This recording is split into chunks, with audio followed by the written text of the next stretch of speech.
नागाव ग्रामपंचायतीचा भोंगळ कारभार, plastic battle आणि रॅपर संकलनाचं स्टँड कचऱ्याच्या ढिगाऱ्यात, लाखांचा निधी थोडे.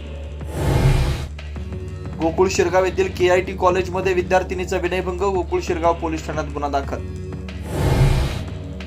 राहुरी तालुक्यातील सिमेन स्टेशन म्हणजेच वळू प्रकल्प इथं 5 तारखेला 120 लिटर डिझेल चोरी गेलं, परंतु प्रकरणाची चर्चा कुठंच नाही.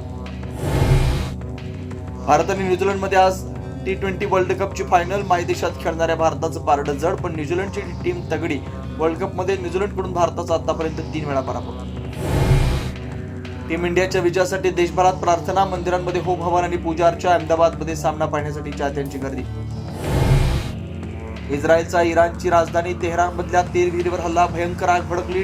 डेपोमधलं तेल गटाराच्या पाईपमध्ये शिरल्यानं शहरातल्या अनेक भागात आग पसरली.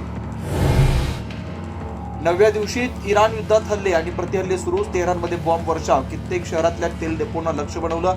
लेबनॉनमध्ये रात्री उशिराच्या हल्ल्यात 45 ठार. पुण्यातील उड्डाण पुलाचं लोकार्पण, विद्यापीठ रस्ता, पाषाण आणि बाणेर मधील वाहतूक कोंडी कमी होणार. पुलाला अजित पवारांचं नाव देण्याची मागणी. राज्यात रंगपंचमीचा उत्साह, तरुणाई रंगात न्हाऊन निघाली, तर तुळजापूर, पंढरपूर, जेजुरीत मंदिरात देवाला रंगाचा अभिषेक. सातारा जिल्ह्यातील बावधनमध्ये जगप्रसिद्ध बगाड यात्रेला सुरुवात. राज्यातील लाखो भाविक बावधनमध्ये भैरवनाथाच्या बगाडाला अमेरिकन डॉलरची माळ अर्पण.